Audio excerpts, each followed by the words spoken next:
అన్న జగనన్న, మీ కుటుంబానికి మా కుటుంబం ఎప్పుడూ రుణపడి ఉంటుందన్న. ఎందుకంటే అన్న, చాలా చిన్న వయసులోనే నాకు దివంగత నేత వైఎస్ రాజశేఖర రెడ్డి గారు మిమ్మల్ని ఏ రకంగా ఆదరించారో కొడుగ్గా నన్ను కూడా అలాగ ఆదరించి ఎంతో మంది పెద్ద సీనియర్ నాయకులు ఉన్నప్పటికీ కూడా ఒక శాసనసభ్యుడిగా పోటీ చేసే అవకాశాన్ని ఇచ్చి 2000లో నన్ను ఎమ్మెల్యేని చేసిన ఘనత దివంగత నేత వైఎస్ రాజశేఖర రెడ్డి గారిదన్న. ఆ తర్వాత మళ్ళీ 2014లో 2019లో కూడా శాసనసభకు పోటీ చేసే అవకాశం ఇచ్చి గ్రంథి నీ కుటుంబాన్ని విడిచిపెట్టను అని చెప్పి ఏదైతే దివంగత నేత వైఎస్ రాజశేఖర రెడ్డి గారు నన్ను మరి ఏ రకంగా ప్రోత్సహించారో ఆ రకంగా నన్ను వెన్నంటి ప్రోత్సహించిన మీకు సర్వదా ఎప్పుడు కూడా మా కుటుంబం రుణపడి ఉంటుందన్న. మీకు ఎప్పుడు నా హృదయపూర్వక ధన్యవాదాలన్నా. మీ అందరికీ తెలీదు,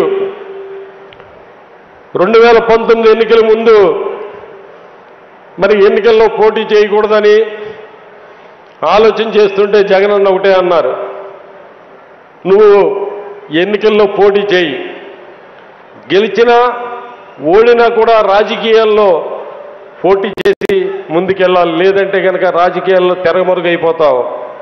నీలాంటి వాడు కనుక రాజకీయాల్లో ఉంటే తప్పనిసరిగా ఆ నియోజకవర్గం అభివృద్ధికి నేను సాయశక్తిలా నీకు సహాయపడతాను, నీ వెంట ఉంటాను, ఆ నియోజకవర్గాన్ని అభివృద్ధి చేద్దు. కానీ అలాగే అక్కడ ఉన్న ప్రజలకు కూడా నేనేదైతే నవరత్నాల ద్వారా సంక్షేమ కార్యక్రమాలు అందిస్తున్నానో అవన్నీ కూడా అందరికీ అందజేయడానికి నువ్వు నాకు ఉండాలి అని చెప్పి నువ్వు పోటీ చేయంటే ఆయన ఇచ్చిన మాటతో ధైర్యంతో అప్పుడు అర్జునుడికి శ్రీకృష్ణుడు ఏ రకంగా అయితే ధైర్యం నూరపోశాడో అదే రకంగా నేను నా జగనన్న ఇచ్చిన ధైర్యంతో యుద్ధ రంగంలోకి దిగి ఎవరి మీద గెలిచాను, ఒక పార్టీ అధ్యక్షుడి మీద గెలిచాను. నిజంగా అప్పుడు అలా గొప్పగానే ఫీల్ అయ్యాను. కానీ ఇప్పుడు చూస్తే అనిపిస్తుంది నేను ఒక గొప్ప వ్యక్తి మీద ఏం గెలవలా. ఎందుకంటే ఆయన నేపథ్యం చూస్తుంటే కనుక చాలా ఆశ్చర్యంగా ఉంటుంది మనకి. ఆయన పార్టీ అప్పుడు ఆ వెనకాల ఫోటో ఎవరు ఫోటో పెట్టుకున్నాడంటే చే గువేరా ఫోటో పెట్టుకున్నాడు ఆయన. ఆ తర్వాత మదర్ తెరీసా గారు ఫోటో పెట్టుకున్నారు, బాపురావు పూలే గారు ఫోటో పెట్టుకున్నారు, డాక్టర్ బాబాసాహెబ్ అంబేద్కర్ గారు ఫోటో పెట్టుకున్నారు. ఇలా మహాత్ముల ఫోటోలన్నీ పెట్టుకుంటే చాలా మంది యువత ఓహో విప్లవ స్ఫూర్తి ఉంది, దేశభక్తి ఉంది, ఎన్నో ఉన్నతమైన ఆశయాలు ఉన్నాయి అని చెప్పి ఆ సినీ నటుడి వెనకాల చాలా మంది యువత పరుగులు పెట్టి ఆకర్షితులయ్యారు. ఆ నాయకుడు ఇప్పుడు ఏం చేస్తున్నాడంటే ఆ ఫోటోలన్నీ కూడా తీశాడు. భగత్ సింగ్ గారు ఫోటో తీశాడు, చే గువేరా గారు ఫోటో తీశారు, మదర్ తెరీసా గారి ఫోటో తీసేశారు, బాబాసాహెబ్ అంబేద్కర్ గారి ఫోటో కూడా తీశారు. ఇప్పుడు అక్కడ చంద్రబాబు నాయుడు గారి ఫోటో పెట్టుకున్నారు. అక్కడ ఓ జన సైనికులారా, యువత, ఓ కాపు సోదరులారా, చూడండి మన చంద్రబాబు నాయుడులో చే గువేరా కనబడుతున్నాడు. ఓ యువత చూడండి మన చంద్రబాబు నాయుడులో బాపురావు పూలే కనబడుతున్నారు. ఓ యువత చూడండి ఇప్పుడు అంబేద్కర్ గారు మన చంద్రబాబు నాయుడులో కనబడుతున్నారు. ఆ మహనీయుల యొక్క ఫోటోలు పెట్టుకుని యువతని ఆకర్షించి మోసగించి పోటీ చేసిన చోట ఎక్కడా కూడా ఒక్క చోట కూడా గెలవకుండా ఇంకా వంచిస్తూ ఈ రాష్ట్రంలో ప్రజలందరికీ ఇచ్చిన హామీలన్నీ కూడా తూచా తప్పకుండా మాట తప్పకుండా ఎన్ని కష్టాలైనా కూడా నవరత్నాల ద్వారా ప్రతి కుటుంబానికి 1,00,000 నుంచి 5 లక్షల వరకు మేలు చేయాలని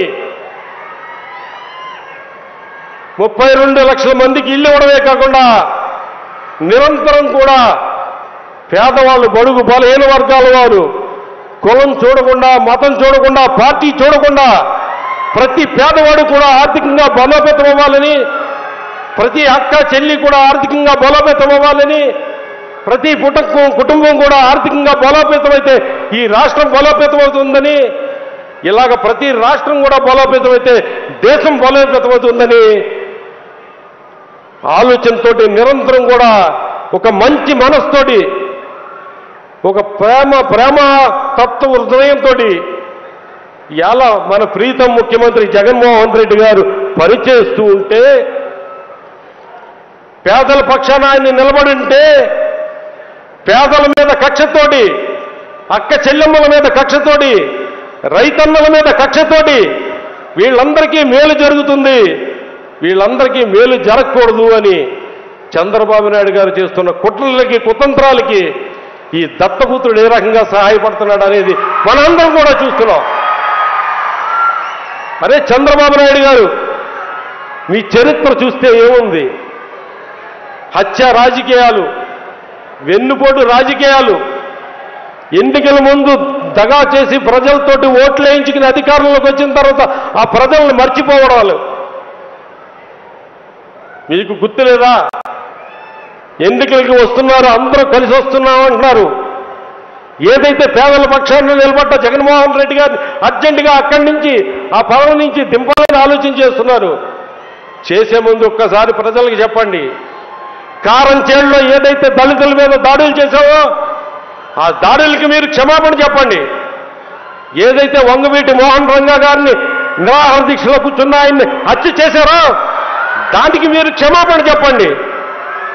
ఏదైతే పింగళ నరసింహరామని ఎన్కౌంటర్ రెడ్డిని అర్ధరాత్రి రిక్షా మీద వెళుతుంటే కత్తులతో పొడిచి చంపారో ఆయనకి దాని గురించి ప్రజలకి క్షమాపణ చెప్పండి.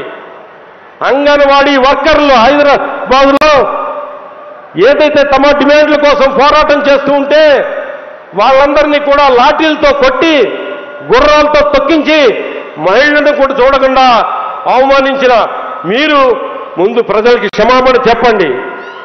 ఏదైతే విద్యుత్ ఉద్యమం కోసం ఉద్యమం చేస్తూ ఉంటే వాళ్ళందరినీ కూడా తుపాకులతో కాల్చి చంపిన ఆ రైతన్నలకి, విద్యుత్ ఉద్యమకారులకి క్షమాపణ చెప్పండి.